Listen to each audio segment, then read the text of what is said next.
Hey girl. Hey mama. Ready to get unschooled? Totally. Welcome to Moms Unschooled, where we break down all the things from the mundane to the magnificent, so you can think for yourself and do what's right for you. Hey Erin. Hey Sarah. I am so glad that we are recording this episode today, but can I tell you, it took me an extra 25 minutes to get out the door. Today? Yeah, today. I have 3 kids, and as you all know, we are homeschooling, and so the idea of getting out the door, you should always allow an additional 15 to 20 minutes to get anywhere you're going, and I have felt like the incredible nag lately. Brush your teeth, brush your hair, get a jacket, it's cold outside, get your shoes, get your shoes, get your shoes, get your shoes. That is draining. Just hearing you, that is one of the most draining things I feel, to me at least, about parenting. I joked with my husband that I actually need just to record him saying those things because they respond differently. My son responds differently to him, that I could just play the button that's right. Like, put on your shoes. If I could only pull out the dad voice, maybe they would hear it more often. And so I think this is the episode I want to talk about today. How do we get these munchkins to listen to our words? And I've really had to kind of take a closer look at myself as I walked up here to record this episode. And what exactly am I doing wrong? Why aren't they hearing me? And so it's a little bit of give and take here. I do blame them for not listening to me, but I also realize that I should probably blame myself as well. So when we're speaking to our kids, I guess we have to make sure first they're listening, right? And so we'd have to get down on their level. First of all, we have to make sure maybe we need to be in the same room. I can't be hollering through the walls to come grab your laundry. Mm-hmm. So go to them wherever they are. And I also have to remember they may very well be in the middle of something. That is, I know, it's true. That's true. Where I need their full attention at this moment. I wouldn't appreciate somebody cutting me off. I almost finished that Lego set, or I got one more page in a book. Give me a second and I will be right with you. That's how I would express that to someone else. And then here I am expecting them to just jump up when I holler. Mm-hmm. So with that, I have to go to them. Physically. Yes. Go to the same room. Get down on their level. Mm-hmm. If wild man, number 1, 2, or 3. Which one? If somebody's playing Legos in a room, 2 rooms down the hall, I need to go to the toy room, get down on the level where he's playing Legos, and see where he is in his situation. If he's just playing toys and making noises, I think it might be a good time to chat with him. But if he's literally on the last page of a Lego, we call them maps, the Lego maps, I need to have patience to let him get to a good stopping point as well. That's really thoughtful of you. Yeah, if I can do it. Yeah, I know. Like this is soul searching right now. This is totally calling myself out right now, y'all, because I want them listening to me, but I don't think I'm doing it right. I really think, and this is an episode we will have to do, and I won't derail us too much. This is a prime example of how historically parenting has changed. When the primary reason for children, this is documented if you look at family structure throughout history.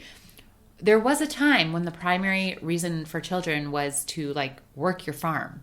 Right. There was no oh, I'm sorry, were you not done with that? It was go outside, you're raking up this, and you're bringing in these eggs because we need breakfast. It just so is interesting to me how the dynamic of parenting has changed culturally. And now we're into all this stuff about how do we, I don't know. I'm not saying one's better than the other. I'm just saying it is very, very interesting that these are the stresses of modern day motherhood. It is different, and I need to get a little unschooled on it because I have no idea what I'm doing at this point. This is really taking a closer look at myself and my family and who I am as a mom. I think I listen to my kids. I think you do for sure. Yeah. Oh, thanks. Well, not always, but I need to do better. I need to really take in their feelings, their words, to show them that positive behavior to help them maybe listen to me. I mean, Okay, my I can see voice that. by Yeah. the end of the day, and I mean, ladies, if you homeschool, if you don't homeschool, your children hear your voice all day long. And I feel like lately, because I'm also a teacher, all I hear is myself all day long. Like, I get tired of hearing my own voice, let alone my kids. I mean, it sounds almost nagging at this point. Right, and it's not fun for you or enjoyable for you to sit there and feel like the manager. Right, now I'm talking even more so. Yeah, put on your shoes, we're leaving. Right. Like, that is no fun for anyone. So the nagging has to stop for everyone's benefit. Kids and my own. Our own, if you're out there and you're feeling me. But I think we've also trained them not to listen when we yell. Our voices have not only become nagging, but my voice is, at this point, perhaps white noise. Right. Yeah, I've known people like that. When someone yells so much, you're right, people become desensitized to it. And I think there is an alternative way where, like, this kind of powerful silence of disappointment or disapproval can also be impactful. Sure. And so we start to zone each other out. Yes. We've gotten really good at at this point, I hate to admit it, but I'm probably not the only one out there. My kids' voices many times a day are white noise. And here they are trying to get my attention, and I'm ignoring and avoiding because it might sound nagging to me at this point. And so I think we all need to take a closer look at ourselves so we can see how that communication dynamic is going back and forth, ebbing and flowing between us and our kids. Love it. Okay. And so also, I think I keep saying we. I know I'm out there, and I hope somebody's out there with me. We order our kids to do stuff instead of asking them. I'm not going to order you, Sarah, to come join me for a glass of wine. I'm going to ask you nicely, really hoping you'll say yes. So how do you negotiate that with the stuff that they legit have to do? Okay, you need to wake up. You need to wash your hands and brush it. Like, you need to do those things. Well, maybe that's a conversation. And maybe it's a conversation that happens multiple times because sometimes they choose to hear what they want to hear. But things that have to get done. You have to get your jacket on. You have to brush your teeth. You have to put your shoes on. Maybe it's a conversation at breakfast. Okay, after breakfast, because this is our daily routine, what are the things that need to happen next? Can anybody answer that? Oh, I know, Mom. Okay, great. Who can get it done the fastest? Totally brainwashing, manipulating, but I haven't ordered them to do so. They think they're taking the initiative to get it done. Right. And that's something that in the moment can be so hard to remember. Because at the end of the day, that takes more effort on the parent's part. Absolutely. It is easy to yell. And I feel myself yelling when I'm late. And who isn't late getting out the door on school days? Yeah, I get get it. Yes, my kids are homeschooling, but I also have little man, my number 3, who goes to a daycare preschool type atmosphere. Yeah, you have to be somewhere at a certain time every morning. We have somewhere to be. So the whole brush your teeth and get your shoes on routine has not changed for us. And I would also argue, my guess is most homeschooling families do the same routine to get their day started, even if they're not walking out the door. Literally walking out the door. And so we have to have that conversation with them. This is the structure. This is what has to happen. Did you notice I grabbed a jacket and grabbed my shoes? This is just something that needs to happen. And let's do it all together. I find myself ordering and yelling when I feel like I'm late. Yeah. And instead of giving me and my kids grace, I know I say that word a lot, because I'm working on it, y'all. If I give myself grace, take a breath, and remember patience, the day's actually going to get started better, even if I am 4 or 5 minutes late. It doesn't happen very often, but I have noticed it's definitely starting the day off in a way more positive manner if I can remember those things. And one of them is stop ordering them around. I can't imagine that anyone likes that. Right. I remember reading this book once that was like, as an adult, how would you respond if someone yelled at you? Right. Like, that's basically what you're doing to your kids when you yell at them. Right. So we yell, we order, we nag, we overemphasize, and we lecture. Wow, that sounds like somebody I really want to be around. Right. Where's the disconnect, though, between, again, you have to do certain things and you don't have a choice. You know you're supposed to do those things. Is it seriously that they don't remember? That's what I am still trying to figure out. My son can remember a specific detail about a vacation we took 2 years ago and like an activity we did, but has no clue where his Crocs are. No clue in the house, and they're within like a 3-foot perimeter of him. Right. Right. So maybe it's just that's like the small human brain that I don't know. Like, where is the disconnect? I don't get it. Well, their little munchkin perspective is so different than ours. I mean, anything we don't want them to remember, they will remember forever. And vice versa, right? They can't wait to tell us that story about that day that Mama had her shortcomings. Right. But man alive, if I had a dime every time I told somebody to put their shoes on or, you know, pick up the Nerf gun bullets that are all over my house. And so with that, and we become a broken record, they start zoning us out. And then we also say no too often. Yes, I would agree with that. What if we just said yes or found out a more clever way how to say maybe-ish? So give an example, though, in those times when you're literally supposed to be doing be somewhere or go somewhere, and they're like, but I want to blah, blah, blah. I mean, you can say, yes, you can still do that, but that will have to be when we get home. Or, hey, I know you're working on that Lego. Can you tell we're Lego maniacs in my house? You're working on that Lego structure right now. Can you take just one of the Lego guys with us from that set in the car with us? Because we got to go do this thing, and then you can come right back and finish building it. Yeah. I just get so tightly wired and high-strung and uptight if I'm late. If I take a second to get clever about my own words and positive about my own words, I think it's even going to be a smoother transition out the door. Because I feel like I'm like drop-kicking kids out the door. And I mean, that just never goes well. And then they hem-haw to get up into the van and strapped in their seats. And then, oh, what next? You know, just take a minute, take a breath, put it in perspective. And I'm not talking to everybody out there. I'm talking to myself when I'm saying all of this. Because I am the biggest culprit when it comes to yelling and not getting their attention. But I feel like that's mostly my fault and not theirs. I'm the same way in that I never start off yelling, nor do I think you do either. It's always the 5th or 6th reminder. Yes. But I've also noticed, you know, after dinner time, you know, the daddy comes home at dinner time in our house, and right about the time I want everybody to start chilling down for bedtime, hard.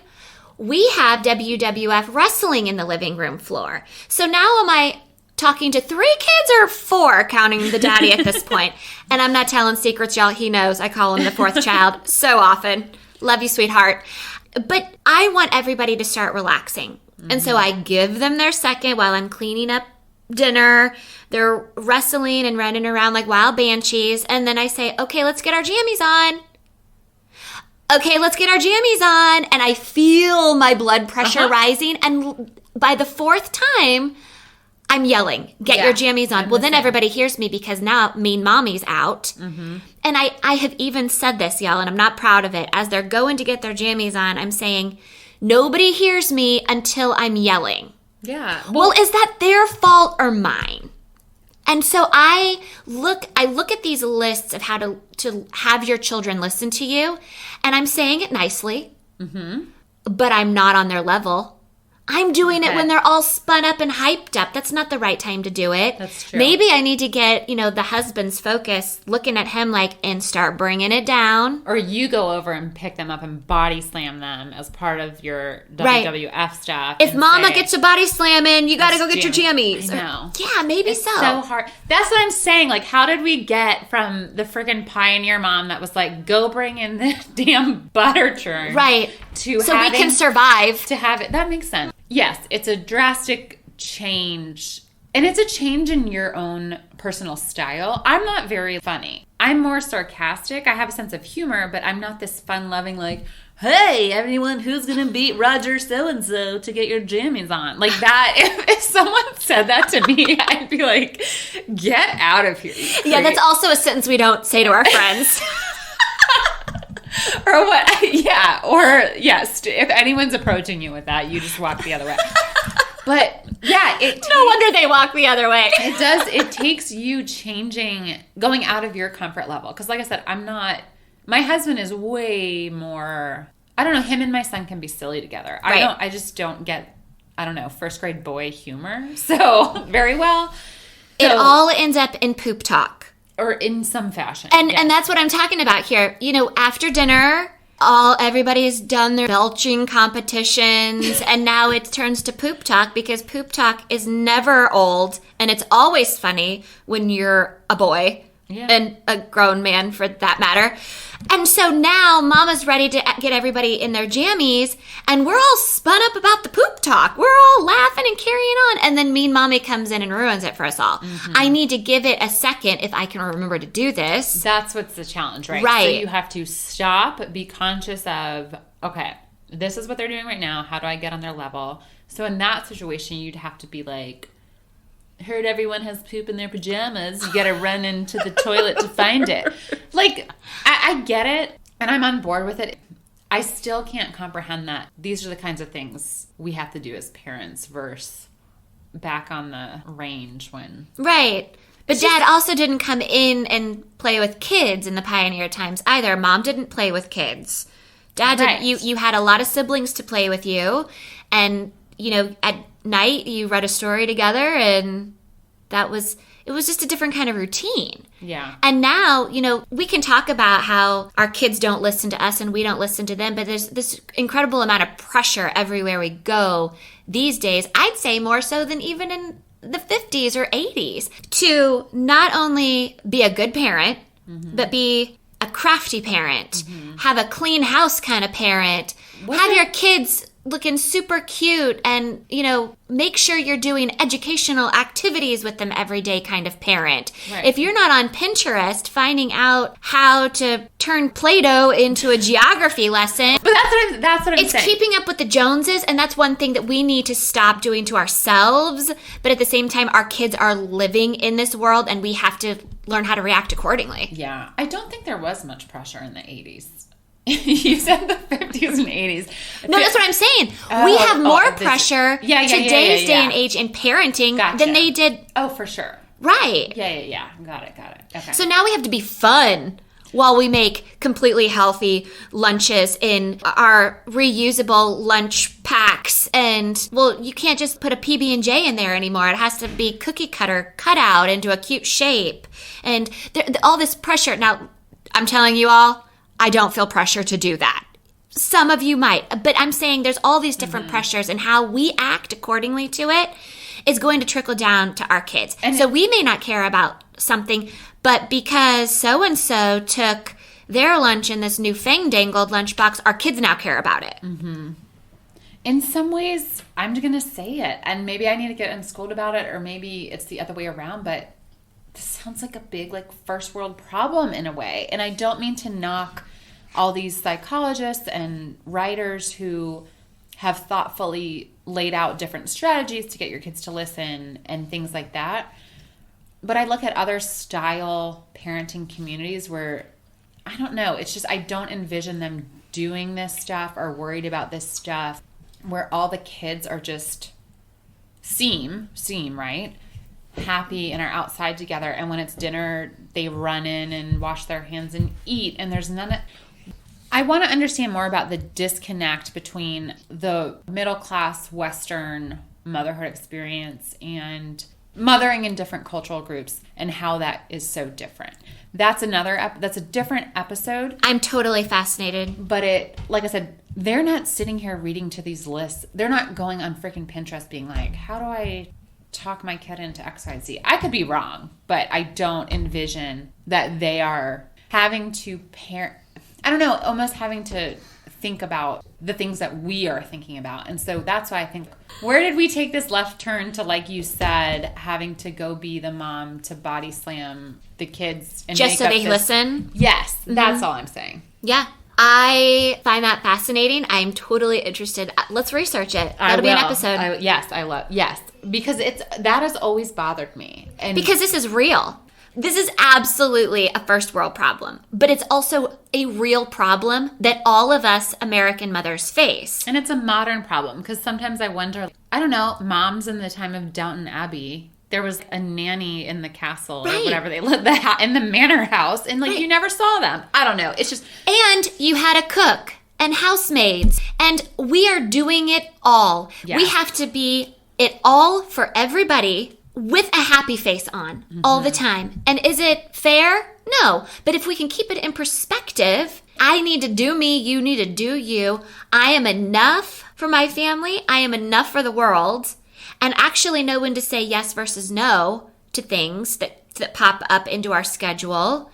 That brings our anxiety levels lower, joy into our lives where we are able to put it more into perspective. Yes. And it's a trickle-down effect to the kids. Yes. And then in that case, if you are less stressed about, oh, we have to do this or we got to blah, blah, blah, you might be more willing to be silly about when it's time to get in pajamas. So besides getting down on their level, trying to reframe how you give them instructions, what else have you come across that would be helpful to get kids to listen? Tell them why they need to do what you're asking them to do. Okay. Which sometimes works and sometimes doesn't. These are tactics and strategies that we can try with our own children. Right. And sometimes if you have a strong-willed child like my own who does not believe the reason is not up to par. Your reason is completely bunk. Yeah, right. You're going to have to take the effort to convince them it's meaningful in some other way. Right. And once again, that is on us to slow down, find the right positive words, and put it on, get down on their level and talk on their level. I understand after really thinking about this that what they are doing in the moment is of the utmost importance to them. And that will never change. No. I'm so glad you said that because... And people use high schoolers as an example all the time. Oh, none of this will matter when you're out of high school. You're just in high school, blah, blah, blah, blah. To them, what's going on in their lives is huge. Yes. And so you don't want to diminish. And just like you said, and to the same extent, a 8-year-old boy working on, I don't know, a Cub Scout project that he's really into is the most important thing for him at that time too. So I'm so glad you said that. And we want to encourage those. Like we talked about in The Brave Learner. Something that they're doing that looks like mindless jazz to us could be of the utmost importance to them with incredible significance. And it's keeping their attention and they are interested. They are somehow learning in what they're doing. Okay. And then we come in and interrupt it because we think what they need to do is more important. That's, once again, back on me as the parent. And so I think it's, as I look at all the psychologists and mom blogs and so on and so forth, it just comes down to the timeliness of it. How am I doing on the time, the situation, the environment, the attention span? Where are we in this moment? Are they ready to listen to me? If not, maybe I need to find the patience to wait 2-5 minutes longer. And if not, then maybe I start using all these strategies. But I think the timeliness of the task and me talking to them to get them to do something is the most important part of this. Thanks for listening to Moms Unschooled. Subscribe on YouTube, follow us on Facebook, or email us at momsunschooled@gmail.com. Juicy!